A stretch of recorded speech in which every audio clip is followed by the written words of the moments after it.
Olá, seja bem-vinda, seja bem-vindo você também a mais uma edição do Análise dos Fatos, trazendo as principais notícias no meio do seu dia. Estamos na segunda-feira, semana mais curta, 4 de setembro de 2023. Eu sou Raíssen Abac e estes são os destaques da edição de hoje.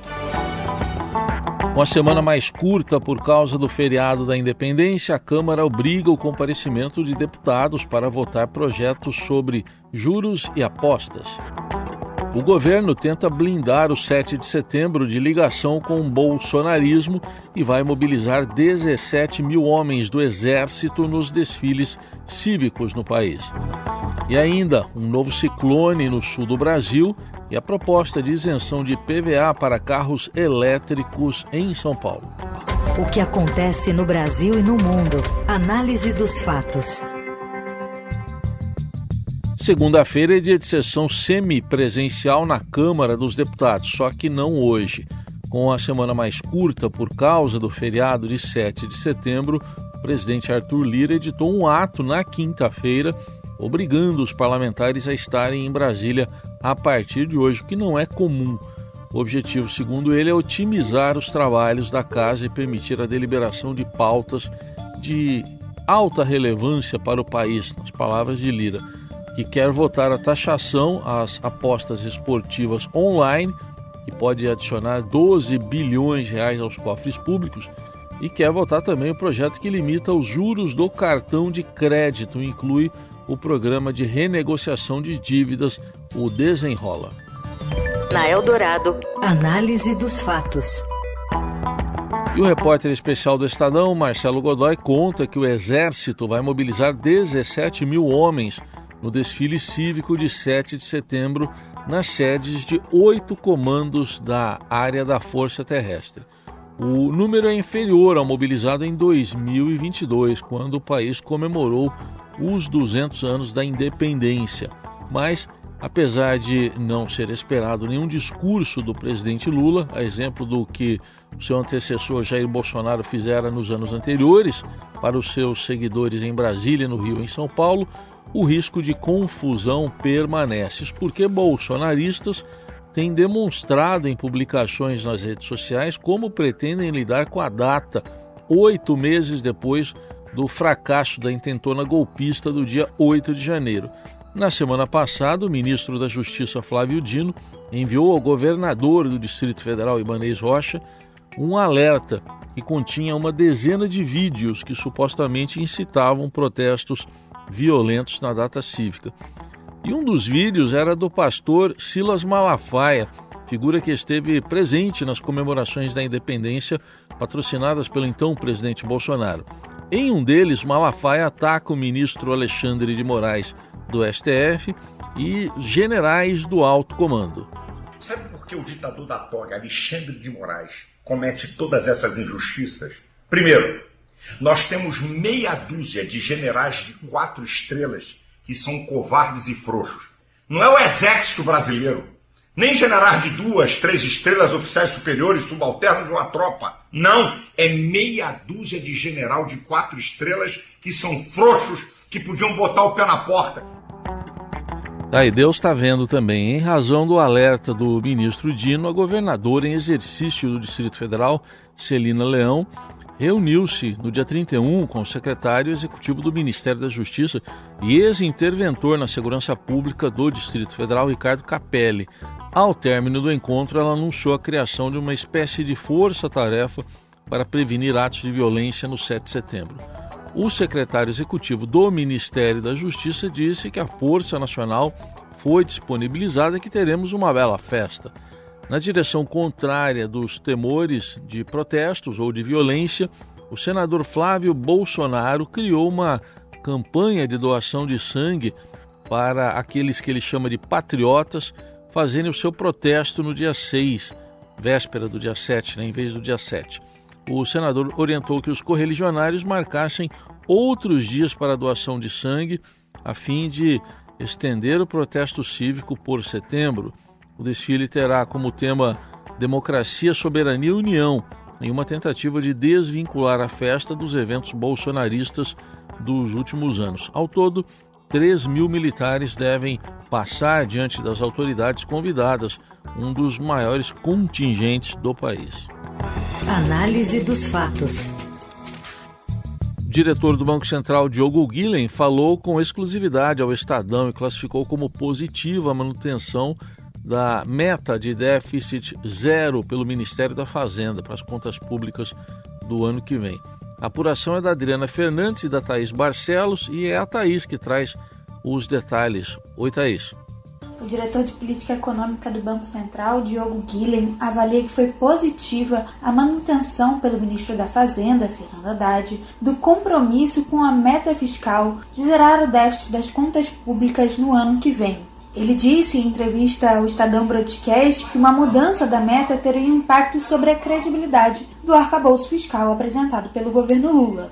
O diretor do BC recebeu reportagem no seu gabinete em Brasília na última quarta-feira, quando o ministro Haddad reforçou o compromisso de manutenção da meta no projeto de orçamento de 2024. O projeto foi enviado com uma previsão de um pequeno superávit de 2,8 bilhões de reais, o que é equivalente a 0% do produto interno bruto. O diretor fez parte do grupo minoritário que defendeu que o corte inaugural da Selic, que foi no início de agosto, fosse de 0,25 ponto percentual. Venceu, contudo, a queda de 0,50 ponto percentual, de 13,75% para 13,25% ao ano, que foi defendida pelo presidente do BC, Roberto Campos Neto, e pelos diretores indicados pelo presidente Luiz Inácio Lula da Silva, Gabriel Galípolo e Ailton Aquino. Mesmo com voto divergente da maioria do Comitê de Política Monetária de agosto, o diretor minimizou as críticas à decisão do colegiado de iniciar o ciclo de corte da taxa Selic com uma queda mais agressiva. Ele reforçou que as condições postas pelo BC para aumentar o ritmo de queda nas próximas reuniões para além de 0,50 ponto percentual são restritivas. Segundo ele, há uma barra alta. Além disso, ele ressaltou a importância do tamanho total de queda de juros, ou seja, até onde a Selic vai cair, para a estratégia de política monetária. Segundo ele, a Selic vai cair até o orçamento vai ser aquele que garantir, que indicar que a inflação vai convergir para o centro da meta. Na Eldorado, análise dos fatos. Um projeto de lei prevê que o IPVA de carro elétrico pode ter alíquota zero. E os detalhes com o editor do Jornal do Carro, Diogo Oliveira.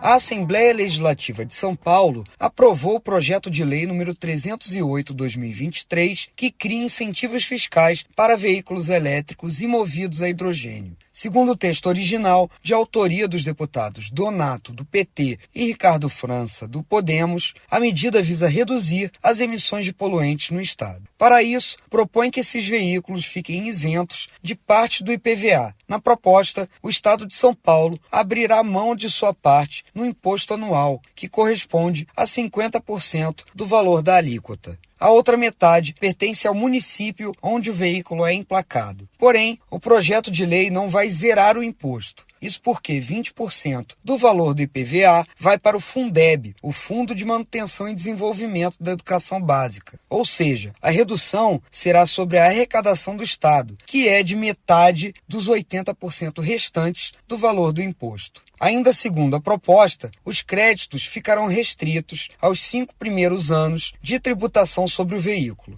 Por fim, o contribuinte que desejar também poderá receber os créditos em sua conta bancária ou mesmo utilizá-los para quitar outros débitos de tributos estaduais. Com a aprovação no Legislativo, a lei segue agora para a sanção do governador Tarcísio de Freitas e a expectativa é que o projeto passe pelo Executivo sem maiores problemas. E o trânsito na cidade de São Paulo melhorou ou piorou nos últimos anos? Quem responde é a repórter Giovana Castro. Boa tarde, Giovana. Boa tarde, Heisen. Dados da CET mostram que apesar de o trânsito da cidade de São Paulo ainda estar bem longe de ser o ideal, ele já foi pior. Depois de 2 anos da fase de isolamento social da pandemia, as taxas de lentidão nas ruas e avenidas da cidade não voltaram ao que era antes. O índice de lentidão em agosto ficou em 20 mil quilômetros de vias, um valor 25% menor do que o registrado no mesmo mês em 2019, o último ano antes da chegada do coronavírus. Além disso, a lentidão média anual está em 327 quilômetros até o momento, um valor 32% menor do que o de 2019, quando foram 481 quilômetros. Um estudo da LCA Consultores, uma empresa especialista em análises de economia, diz que os possíveis motivos para essa redução no trânsito são o aumento do trabalho em modelos home office ou híbrido, além de uma flexibilidade nas jornadas e uma mudança cultural nas empresas, o que ajuda que as pessoas evitem horários de pico. Outro dado importante da pesquisa é que houve uma redução também no fluxo de passageiros em estações de metrô e em ônibus, especialmente no centro expandido. Houve uma queda de aproximadamente 40% de entradas de passageiros nas estações de metrô Palmeiras-Barra Funda, na linha 1 vermelha, e na Consolação, na linha 2 verde. Já nos ônibus, a demanda atual corresponde a 76% do total de pessoas que eram transportadas no período pré-pandemia, segundo a SP Trans. Eu escutei algumas pessoas que relataram uma mudança significativa mesmo no padrão de transporte que elas tinham antes e depois da pandemia aqui em São Paulo. Além de elas estarem saindo menos de casa e evitando os horários de pico, como mostra um estudo, muitas dessas pessoas relataram que têm preferido transportes alternativos ao público por eles serem menos aglomerados e mais práticos. As pessoas estão preferindo não pegar o transporte lotado e também não fazer tantas baldeações, porque elas têm priorizado mais o tempo delas depois da pandemia. Nesse sentido, os carros de aplicativo e as bicicletas ganharam destaque, e eles devem permanecer por bastante tempo depois da pandemia. Na Eldorado, análise dos fatos. Segue internado em estado grave no Hospital Copador, na zona sul do Rio de Janeiro, o ator Kaique Brito, de 34 anos, que foi atropelado na madrugada de sábado na Avenida Lúcio Costa, na zona oeste da cidade. Ele está sedado, entubado para respirar melhor e, de acordo com a Secretaria Municipal de Saúde, teve politrauma corporal e traumatismo craniano. O atropelamento foi por um motorista de aplicativo, quando o Kaique atravessava a via na altura do condomínio Barra Bela. O condutor parou e prestou socorro, aguardando a chegada da polícia e do corpo de bombeiros. Ele foi encaminhado à delegacia de polícia da Barra da Tijuca e ao Instituto Médico Legal do centro do Rio, onde fez exame de alcoolemia e, segundo a Polícia Militar, não foi constatada a ingestão de bebida alcoólica. De acordo com o delegado Ângelo José Lages Machado, titular da ADP, o motorista foi autuado por lesão corporal de trânsito. A delegacia vai intimar as testemunhas para depoimentos ainda nesta semana e a polícia também vai tentar determinar a que velocidade o veículo estava. Após o atropelamento, o prefeito Eduardo Paes determinou que a 7, é lá que eles falam assim no Rio, 7 Rio, apresente uma mudança do limite de velocidade nas vias que ficam na orla da cidade, atualmente 70 km por hora, é a Companhia de Engenharia de Tráfego do Rio.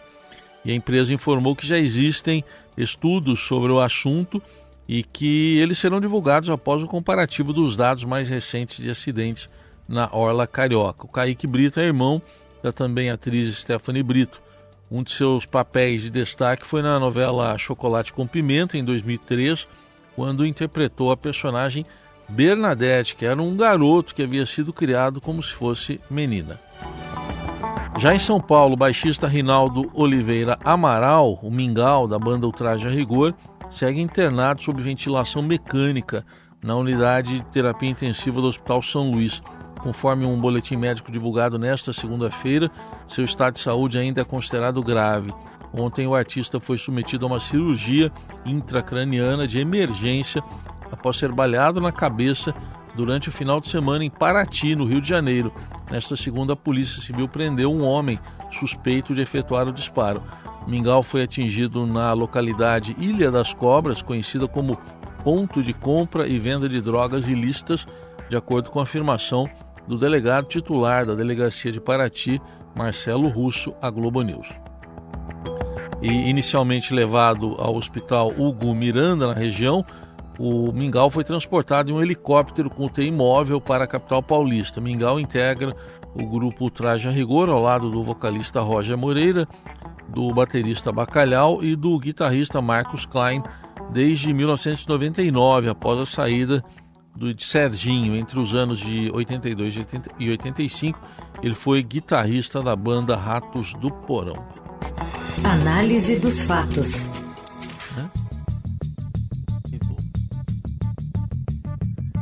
E desde a madrugada desta segunda-feira, um ciclone extratropical atinge principalmente a região oeste do Rio Grande do Sul.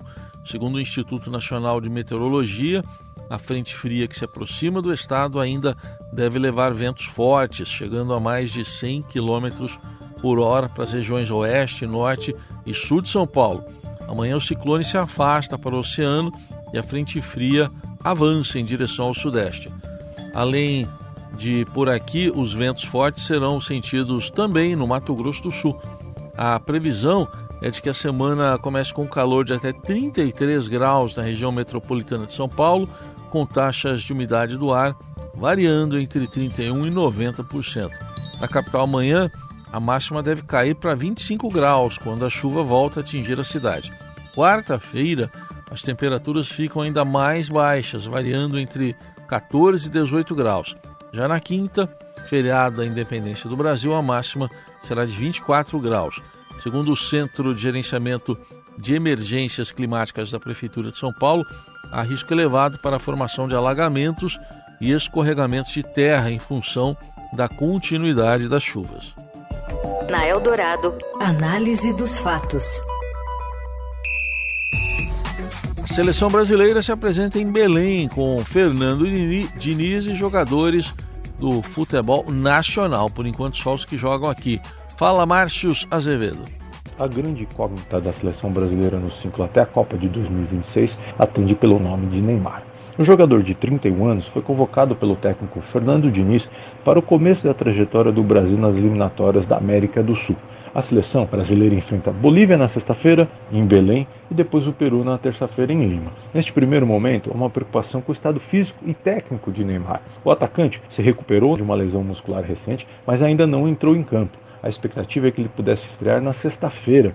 Estava até programada isso com uma grande festa lá pelo Al Hilal. O brasileiro acabou ficando de fora ali da lista final do técnico Jorge Jesus após essa enorme expectativa. Ele iria participar do clássico contra o Al Ittihad pelo campeonato da Arábia Saudita, mas acabou nem sendo relacionado. Mas não é apenas o imediato que preocupa. A principal pergunta é como o Neymar vai chegar em 2026. Logo depois do fracasso na Copa do Catar no final do ano passado, pouco se debateu sobre o jogador e sua continuidade na seleção. Fernando Diniz, técnico que vai tapar esse buraco aí até o Carlo Ancelotti assumir o Brasil, como planeja o presidente da CBF, Edinaldo Rodrigues, deu total confiança ao jogador e pretende tê-lo em papel de destaque. Agora, cabe a Neymar corresponder dentro de campo. Até 2026, muita coisa vai acontecer. E hoje, o atacante leva um enorme ponto de interrogação sobre a sua cabeça. Vamos saber essa resposta só daqui a alguns anos. A análise dos fatos tem trabalhos técnicos de Moacir Biasi, o comando da mesa de som é do Carlos Amaral, produção, edição e coordenação de Laís Gotardo. Todos nós desejamos uma ótima semana para você. Até amanhã.